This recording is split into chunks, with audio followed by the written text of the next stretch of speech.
नमस्कार दोस्तों, स्वागत है आपका आपके अपने यूट्यूब चैनल अमन प्रयास के जिसमें जैसा कि फ्रेंड्स आज है आपका 4 अगस्त और 4 अगस्त को जो है रेलवे ग्रुप डी का एग्ज़ाम था, जो कि आपका यहाँ पर फर्स्ट शिफ्ट का एग्ज़ाम जो है समाप्त हो गया है। फर्स्ट शिफ्ट में जो भी प्रश्न आपके यहाँ पर पूछे गए थे उनमें से अधिकतम जो रियल प्रश्न है हमें प्राप्त हो गए हैं। तो आज की इस वीडियो में हम उन सभी प्रश्नों को जो है यहाँ पर डिस्कस करेंगे, साथ में उनसे रिलेटेड एक्स्ट्रा फैक्ट्स को भी जो हम लोग देखते हुए चलेंगे।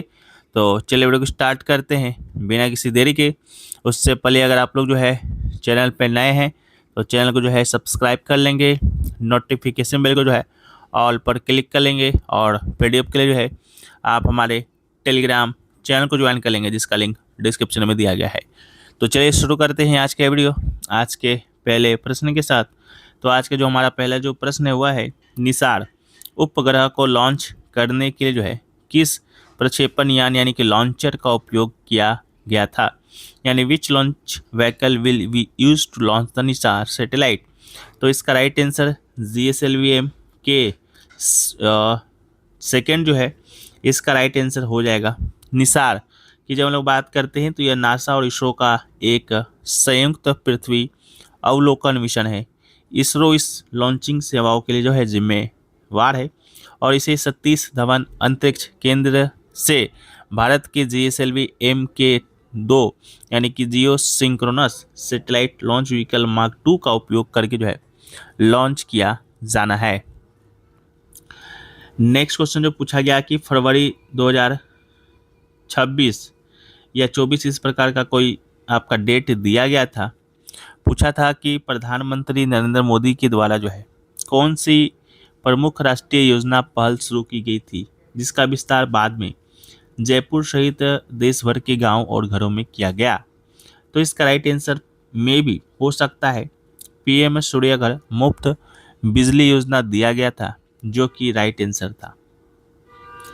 नेक्स्ट क्वेश्चन जो पूछा गया कि सांख्य सागर या संख्या सागर झील या शेखा झील जो है पक्षी अभ्यारण्य को जो है रामसर साइट में जो है कब शामिल किया गया था। 4 ऑप्शन जो है यहाँ पर दिए गए थे और इन 4 ऑप्शन में सांख्य सागर झील की जब हम लोग बात करते हैं तो 26 जुलाई 2022 को जो है यहाँ पर इसको जो है शामिल किया गया है।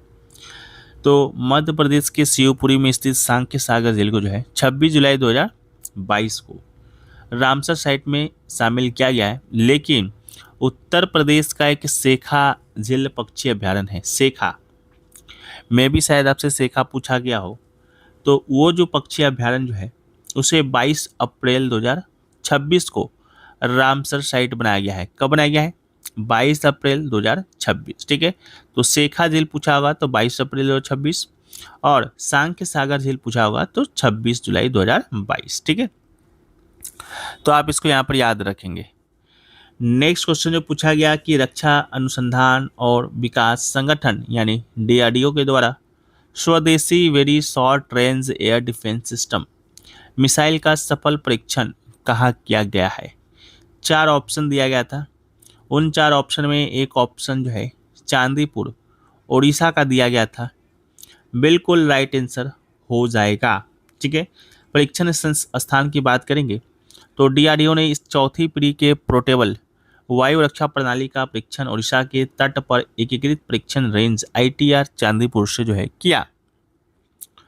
इसके अलावा मिसाइल का उद्देश्य की जब हम लोग बात करते हैं तो ये जो वसुराज है एक man portable air defence system है, जो कम दूरी और कम ऊंचाई पर उड़ने वाले हवाई खतरों जैसे ड्रोन हेलीकॉप्टर को जो है बेअसर करने के लिए जो है डिजाइन किया गया है। इसके अलावा जो है पोखरन जो कि विकल्प में आपका दिया गया था, यह मुख्य रूप से भारत के परमाणु परीक्षणों के लिए जो है जाना जाता है। श्रीहरिकोटा की बात करेंगे तो ये जो श्रीहरिकोटा जो है यह इसरो का मुख्य उपग्रह प्रक्षेपण केंद्र है। ठीक है, तो आप इसको याद रखेंगे। तुम्बा जो है केरल में स्थित एक रॉकेट लॉन्चिंग स्टेशन है, तो आप इसको भी याद रखेंगे। एक मैथ का क्वेश्चन जो है पूछा गया था इस टाइप का कि 2 किताब का जो क्रय मूल्य है CP है वो जो है समान है। एक को 15% लाभ और दूसरी को जो है 10% की हानि पर बेचा जाता है। बिक्री के बाद खरीदार को 100 रुपये का कैशबैक भी दिया जाता है। यदि प्रत्येक किताब का क्रय मूल्य 1000 है तो पूरे लेन देन पर कुल लाभ या हानि प्रतिशत क्या होगा। 4 ऑप्शन दिए गए थे, उन 4 ऑप्शन में एक ऑप्शन में भी जो दिया गया था कि ना लाभ होगा और ना हानि होगा, यही जो है आपका यहाँ पर राइट आंसर था और यही राइट आंसर जो है आपका यहाँ पर हो जाएगा। ठीक है, तो क्वेश्चन ये था। एक क्वेश्चन था कि जब दो अणु मेथनॉल CH3OH पर्याप्त ऑक्सीजन के साथ अभिक्रिया करते हैं तो कार्बन डाइऑक्साइड CO2 के जो है कितने अणु जो है आपका यहाँ पर बनता है। 4 ऑप्शन दिया गया था, उन 4 ऑप्शन में जो है एक ऑप्शन जो है 2 अणु का दिया गया था जो कि बिल्कुल राइट आंसर था। ठीक है, संतुलित रासायनिक समीकरण की बात करेंगे तो 2CH3OH plus 3O2 equal to 2CO2 plus 4H2O के अनुसार जो है जब दो अणु मेथनॉल ऑक्सीजन से क्रिया करते हैं तब दो अणु कार्बन डाइऑक्साइड जो है आपका यहाँ पर बनता है। तो एक क्वेश्चन जो है आपका यहाँ पर ये पूछा गया था। एक क्वेश्चन था कि ध्वनि जो है किस प्रकार की गति से उत्पन्न होती है। इस टाइप का जो है कोई प्रश्न आपका यहाँ पर पूछा गया था। तो ध्वनि की जब हम लोग बात करते हैं तो ध्वनि जो है वो वाइब्रेशन से जो है आपका यहाँ पर उत्पन्न होता है। कंपन जो है इसका यहाँ पर राइट आंसर होगा। ठीक है, तो साउंड वाइब्रेशन से जनरेट होती है जो ऑब्जेक्ट के मूव करने पर बनती है और एयर के थ्रू ट्रेवल करती है। यह प्रोसेस एनर्जी ट्रांसफर और वेव मूवमेंट पर डिपेंड करता है। ठीक है, तो कंपन। वाइब्रेशन की बात करेंगे तो वस्तुएं जो है तेजी से आगे पीछे हिलती हैं। मीडियम की बात करेंगे तो ध्वनि को चलने के लिए हवा, पानी या ठोस की जरूरत होती है। और तरंगे की बात करेंगे तो ऊर्जा तरंगों के रूप में हवा में आगे बढ़ती है। तो इस टाइप का कोई प्रश्न पूछा गया था। अगला जो प्रश्न है फ्रेंड्स हुआ है कि operation Sindoor the untold story of India's deep strikes inside Pakistan नामक पुस्तक का विमोचन जो है वह किसने किया था। 4 ऑप्शन जो है आपके यहाँ पर दिए गए होंगे और उन 4 ऑप्शन में जो है एक ऑप्शन जनरल उपेंद्र द्विवेदी का दिया गया होगा जो कि बिल्कुल राइट आंसर हो जाएगा। ठीक है, इस पुस्तक के लेखक की बात करते हैं तो सेवानिवृत्त लेफ्टिनेंट जनरल KS ढिल्लों हैं और पुस्तक का आधिकारिक विमोचन जो है थल सेनाध्यक्ष जनरल उपेंद्र द्विवेदी के द्वारा जो है नई दिल्ली के मनेकशा सेंटर में किया गया था। और यह पुस्तक जो है सीमा पार आतंकवादी शिविरों के खिलाफ पाकिस्तान की भारत की सैन्य कार्रवाई का विस्तृत जो है विवरण देता है। ठीक है, तो आप इसको याद रखेंगे। इसके अलावा एक क्वेश्चन था कि अप्रैल 2026 में उत्तर प्रदेश के किस आर्द्र भूमि वेटलैंड को आधिकारिक तौर पर भारत का 99वां रामसर स्थल घोषित किया गया है। तो राइट आंसर शेखा झील पक्षी अभ्यारण्य जो है इसका राइट आंसर हो जाएगा। ये जो है अलीगढ़ ज़िला उत्तर प्रदेश में पड़ता है और प्रवासी पक्षियों के लिए जो है सेंट्रल एशियन फ्लाईवे पर एक महत्वपूर्ण पड़ाव है और यह उत्तर प्रदेश का 12वां और इंडिया का 99वां। ठीक है, तो इसको आप याद रखेंगे। एक था कि वर्ष 2026 का जो है Laureus world sportsman of the year का पुरस्कार कौन जीता है। कल हमने आपको बताया था, कल आपसे जो है वुमेन का जो है पूछा गया था तो वुमेन का आर्या सबलंका थी। उसी टाइम जो है हमने आपको बताया था कि स्पोर्ट्स मैन की बात होगा तो कार्लोस अल्कराज इसका यहाँ पर जो है राइट आंसर होगा। तो कार्लोस अल्कराज होगा। Carlos Alcaraz on the Laureus world sports award for sports man of the year presented on April 2026 in Madrid. ठीक है, और स्पोर्ट्स वुमेन की जब बात होगी तो वो आपका होगा आर्यना सबलंका। ठीक है, तो आप इसको याद रखेंगे। एक क्वेश्चन कुछ पैरा ओलंपिक खेल में पुरुष की भाला फेंक प्रतिस्पर्धा से था कि स्वर्ण पदक किसने जीता है। क्वेश्चन जो है एग्जैक्ट हमें नहीं मिल पाए हैं। ठीक है, तो आप लोग जो है कमेंट सेक्शन में बताइएगा। लेकिन अगर पेरिस में पूछा गया होगा, पेरिस 2024 जो हुआ है उसके बारे में पूछा गया होगा तो सुमित अंतिल जो है इसका यहाँ पर राइट आंसर हो सकता है। तो आप उसको देख लेंगे एक बार। अगला है स्वीडन के द्वारा किसी विदेशी शासनाध्यक्ष को दिया जाने वाला सर्वोच्च सम्मान के बारे में पूछा गया था, जो कि हाल ही में नरेंद्र मोदी को दिया गया था। तो ये सम्मान का नाम जो है क्या है, तो royal order of the polar star इसका राइट आंसर होगा। 1748 में स्थापित हुआ था। स्वीडन का सर्वोच्च सम्मान है। विदेशी नागरिकों, शासनाध्यक्षों को असाधारण सार्वजनिक सेवा अंतर्राष्ट्रीय सहयोग के लिए दिया जाता है। मई 2026 में बात करेंगे तो प्रधानमंत्री नरेंद्र मोदी को जो है इस सम्मान से नवाजा गया है, और ये पुरस्कार पाने वाले ये पहले एशियाई नेता भी बने हैं, तो आप इसको याद रखेंगे। एक था बहुपक्षीय सैन्य अभ्यास प्रगति जो है 2026 का उद्घाटन संस्करण से संबंधित कोई क्वेश्चन जो है शायद आपसे यहाँ पर पूछा गया था। तो ये जो प्रगति जो आपका सैन्य अभ्यास है, इसका उद्घाटन संस्करण की बात करेंगे तो यहाँ पर मेघालय में जो है आपका हुआ था। 31 मई 2026 को मेघालय के उमरोई मिलिट्री स्टेशन में जो है यहाँ पर भारतीय सेना के द्वारा किया गया था। इसके अलावा प्रगति का पूर्ण रूप अगर आपसे पूछा जाता है तो इसको भी आप लोग याद रखेंगे, partnership of regional armies for growth and transformation in the Indian Ocean region. ठीक है, तो इसका फुल फॉर्म भी आप लोग याद रखेंगे। ठीक है, जो हिंद महासागर क्षेत्र में भारत के थल सेना कूटनीतिक बदलाव को जो है यहाँ पर दर्शाता है। इसके अलावा प्रगति 2026 में कितने देशों ने भाग लिया, अगर इस टाइप का सवाल आपके आते हैं तो 13 देशों ने जो है भाग लिया था। भारत और 12 मित्र भागीदार देश जैसे भूटान हुआ, मालदीव हुआ, नेपाल, श्रीलंका, सेशल्स, ये सभी के थल सेनाएं जो है यहाँ पर शामिल हुई थी। इसका मुख्य फोकस की जब लोग बात करेंगे तो इसका मुख्य फोकस था अर्ध पर्वतीय और जंगली इलाकों में आतंकवादी विरोधी अभियान। ठीक है, तो इसको भी आप लोग जो है यहाँ पर याद रखेंगे। तो ये थल सेना स्तर का यह अभ्यास है। ठीक है, तो इसको भी आप लोग देख लेंगे। तो एक क्वेश्चन ये भी पूछा गया था।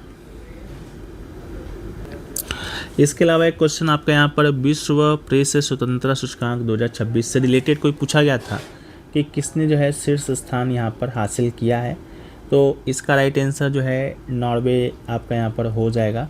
ठीक है, तो नॉर्वे ने जो है 2026 में लगातार 10वीं बार विश्व प्रेस स्वतंत्रता सूचकांक में पहला स्थान यहाँ पर हासिल किया है। ये सूचकांक हर साल अंतर्राष्ट्रीय गैर सरकारी संगठन रिपोर्टर्स विदाउट बॉर्डर्स के द्वारा जारी किया जाता है। 2026 की सूचकांक में भारत की जब हम लोग बात करेंगे तो ये आपका 157वां स्थान है भारत का। एक क्वेश्चन आपका सेंसस से संबंधित क्वेश्चन कुछ पूछा गया था कि सेंसस कौन कंडक्ट कराता है, किसके द्वारा कंडक्ट होता है। तो the census 2027 is India is conducted by the office of the registrar general and census commissioner India operating under the ministry of home affairs government of India. ठीक है, तो आप इसको याद रखिएगा। गवर्निंग बॉडी की बात करेंगे तो office of the registrar general census commissioner है। लीगल फ्रेमवर्क की बात करेंगे तो census act 1948 and census rule 1990। And execution partner की बात करेंगे तो field level activities data collection and monitoring are deployed through state government and union territory administration. ठीक है, तो आप याद रखेंगे। ये क्वेश्चन भी जो यहाँ पर पूछा गया। अगला प्रश्न जो है आपका यहाँ पर एक बायोलॉजी से देखने को मिला था कि रक्त के विपरीत प्रवाह को जो है कौन सी संरचना रोकती है, यानी कि which structure prevent the back flow of blood. तो इसका राइट आंसर वेन वाल्व्स यानी कि सिरा का पार्ट इसका राइट आंसर था। ठीक है, तो आप इसको याद रखेंगे। धमनी बनाम सिरा को जब हम लोग देखते हैं तो धमनियों में रक्त का दबाव अधिक होता है, इसलिए उनमें कपाट नहीं होते हैं। सिराओं में रक्त का दबाव बहुत कम होता है, इसलिए रक्त को वापस नीचे गिरने से रोकने के लिए वाल्व लगाए पाए जाते हैं। इसके अलावा हृदय के वाल्व की बात करेंगे तो हृदय के अंदर भी 4 मुख्य वाल्व होते हैं। ठीक है, इन चारों को आप लोग जो है याद रखिएगा, जो रक्त को केवल एक ही दिशा में बहने देता है। एक आपका केमिस्ट्री का एक प्रश्न आपका यहाँ पर पूछा गया था कि धातु हाइड्रोजन कार्बोनेट प्लस अम्ल कौन सी गैस जो है निकलता है। तो right answer carbon dioxide CO2 gas आपका होगा। इसका जो पूर्ण रासायनिक समीकरण है NaCHCO3 यानी कि sodium bicarbonate plus HCl equal to NaCl plus H2O plus CO2। ठीक है, तो जब CO2 गैस को चूने के पानी में प्रवाहित किया जाता है, चूने का पानी दूरिया हो जाता है यानी मिल्की हो जाता है, कैल्शियम कार्बोनेट CaCO3 का निर्माण होता है। एक आपका फिजिक्स से संबंधित क्वेश्चन था, रदरफोर्ड प्रयोग नाभिक से संबंधित कथन टाइप के प्रश्न जो है स्टेटमेंट रिलेटेड प्रश्न पूछे गए थे। तो नाभिक की खोज रदरफोर्ड ने अपने अल्फा कण प्रकीर्णन प्रयोग के द्वारा की थी। उन्हें बताया कि परमाणु का केंद्र धनावेशित और बहुत घना होता है जिसे नाभिक कहते हैं। ठीक है, तो आप इसको देख लेंगे एक बार। एक आपका बायोलॉजी से नर्वस सिस्टम से संबंधित क्वेश्चन था कि कोशिकाएं से तंत्रिका आवेग को दूर कौन सा भाग ले जाता है? एक्सॉन इसका राइट आंसर था। ठीक है, तो आप इसको याद रखेंगे, क्वेश्चन जो है पूछा गया था। एक क्वेश्चन आपका यहाँ पर फिजिक्स वर्क एंड एनर्जी से आया था। स्थिति ऊर्जा आंकिक प्रश्न द्रव्यमान 500 kg और ऊंचाई दोगुनी करने पर क्या होगा? तो पोटेंशियल एनर्जी जो है डबल हो जाएगा। ठीक है, तो इसका फॉर्मूला वगैरह भी है, उसको आप लोग एक बार देख लेंगे, यहाँ से संबंधित प्रश्न आपके आए। इसके अलावा एक आपका केमिस्ट्री से भी प्रश्न पूछा गया, विषमभागी मिश्रण का उदाहरण। तो सस्पेंशन जो है निलंबन आपका ऑप्शन में था। निलंबन के कणों का आकार काफ़ी बड़ा होता है जिसे नग्न आंखों से देखा जा सकता है। ठीक है, गुण धर्म की बात करेंगे तो एक अस्थिर मिश्रण है, यदि इसे कुछ समय के लिए छोड़ दिया जाए तो रेत के कण नीचे बैठ जाते हैं। टिंडल प्रभाव भी प्रदर्शित करता है। एक फिजिक्स से कन्वेक्स लेंस मैग्निफिकेशन का न्यूमेरिकल पूछा गया था। A equal to 15 centimetre equal to 25 centimetre दिया गया था। तो आवर्धन यानी कि मैग्निफिकेशन की बात करेंगे तो 1.5 होगा। लेंस का सूत्र और आवर्धन का सूत्र, मैग्निफिकेशन का सूत्र दोनों आप लोग यहाँ पर कंटेस्ट कर लेंगे। यहीं से एक प्रश्न न्यूमेरिकल टाइप के यहाँ से पूछे जा रहे हैं। ठीक है, एक आपका बायोलॉजी से प्रश्न यहाँ पर आया था, प्लेटलेट्स रक्त स्राव रोकते हैं, श्वेत रक्त कणिकाएं का कार्य क्या था? तो प्रतिरक्षा प्रणाली संक्रमण से लड़ना इसका राइट आंसर होगा। WC को शरीर के सैनिक कहा जाता है क्योंकि यह हानिकारक बैक्टीरिया वायरस को नष्ट करता है। वैज्ञानिक नाम की बात करेंगे तो WBC को जो है ल्यूकोसाइट्स कहा जाता है। इनका जीवन काल लगभग 12 से 20 दिनों का होता है। एक बायोलॉजी से आया था, मेरुदंड में क्षति होने पर शरीर का कौन सा भाग प्रभावित होता है? स्पाइनल कोड इसका राइट आंसर होगा। मेरुदंड यानी कि रीढ़ की हड्डी के अंदर से ही जो है मेरुरज्जु गुजरती है जो मस्तिष्क से संदेशों को आगे तक पहुंचाती है। इसमें गंभीर क्षति होने से शरीर के निचले हिस्से में जो है लकवा मार सकता है। एक आपका केमिस्ट्री का क्वेश्चन आया था, 1 मोल एथेनॉल के दहन पर कितने मोल CO2 बनेंगे? 2 मोल CO2 जो है इसका राइट आंसर होगा। पहले भी हमने चर्चा किया है इसके बारे में। इसके अलावा जो है क्वेश्चन आपका यहाँ पर फिजिक्स से आया था, औसत चाल का संख्यात्मक प्रश्न, इस टाइप का प्रश्न आया था। तो average speed equal to total distance बता टोटल टाइम जो है आपका यहाँ पर होता है। ठीक है, तो इस टाइप का कोई प्रश्न आपका आया था। इसके अलावा जो है एक आपका फिजिक्स से ही प्रश्न आया था कि कार्य केवल बल केवल विस्थापन या दोनों पर निर्भर करता है? तो दोनों पर निर्भर करता है। ठीक है, साथ ही बल और विस्थापन के बीच का कोण पर भी निर्भर करता है। W=F.F(s cos थीटा होता है जहाँ पर बल, यहाँ पर विस्थापन। यदि बल और विस्थापन के बीच का कोण 90 डिग्री है तो किया गया कार्य जो है आपका यहाँ पर शून्य होगा। फिजिक्स से संबंधित भी एक प्रश्न आपका यहाँ पर आया कि 2 प्रिज्म विपरीत दिशा में रखने पर प्रकाश पर क्या प्रभाव पड़ता है? तो श्वेत प्रकाश का जो है पुनः संयोजन यानी कि रिकम्बिनेशन होता है, वापस सफ़ेद प्रकाश लाइट के रूप में बाहर निकलता है। तो आप इसको याद रखेंगे। फिजिक्स से ही एक और प्रश्न आपका यहाँ पर जो है पूछा गया था, ध्वनि एवं माध्यम पर आधारित कथन टाइप के प्रश्न थे। तो ध्वनि एक यांत्रिक तरंग है जिस चलने के लिए माध्यम ठोस द्रव गैस की आवश्यकता होती है, निर्वात में यात्रा नहीं कर सकता है। चाल के क्रम की बात करेंगे, ध्वनि की चाल सबसे अधिक ठोस में, फिर द्रव में और सबसे कम गैस में होता है। तापमान का प्रभाव की बात करेंगे तो माध्यम का तापमान बढ़ने पर ध्वनि की चाल जो है यहाँ पर बढ़ जाती है। एक आपका केमिस्ट्री से संबंधित यहाँ प्रश्न आया, वायुमंडल में अधिक CO2 होने पर समुद्री जल पर क्या प्रभाव पड़ता है? तो समुद्र का जल अधिक अम्लीय हो जाता है, समुद्री अम्लीकरण कहते हैं इसे। तो आप इसको याद रखेंगे। एक प्रश्न आपका यहाँ पर और केमिस्ट्री से पूछा गया था, दूसरी धातु की परत चढ़ाकर क्षरण रोकने की विधि। ठीक है, तो इसका राइट आंसर गैल्वेनाइजेशन जो है इसका राइट आंसर हो जाएगा। कल भी ये क्वेश्चन पूछा गया था, आज भी ये क्वेश्चन पूछा गया है। तो गैल्वेनाइजेशन की बात करेंगे तो लोहे या स्टील को जंग से बचाने के लिए जिस्टे की परत चढ़ाई जाती है। और एनोडाइजिंग की बात करेंगे तो एल्युमिनियम की एक मोटी ऑक्साइड की परत बनाई जाती है जो इसे संक्षारण से बचाती है। केमिस्ट्री से बात करेंगे तो असंतृप्त यौगिक दहन से संबंधित प्रश्न आया था। तो असंतृप्त हाइड्रोकार्बन जैसे एल्कीन एल्काइन हवा में जलने पर पीली और कजली धुएं वाली लौ जो है यहाँ पर देता है। बायोलॉजी से एक प्रश्न आपका आया, खाद्य जल खाद्य श्रृंखला की तुलना में अधिक प्रभावी क्यों होता है? तो खाद्य जल जीवों को भोजन के कई वैकल्पिक विकल्प प्रदान करता है जिससे पारिस्थितिकी तंत्र का संतुलन और स्थिरता यहाँ पर बनी रहती है। अगला है एनवायरनमेंट से संबंधित क्वेश्चन था कि ओजोन परत के लिए हानिकारक रसायन कौन सा है? तो राइट आंसर CFCS यानी क्लोरोफ्लोरोकार्बन यहाँ पर इसका राइट आंसर था। तो इसको आप लोग याद रखेंगे।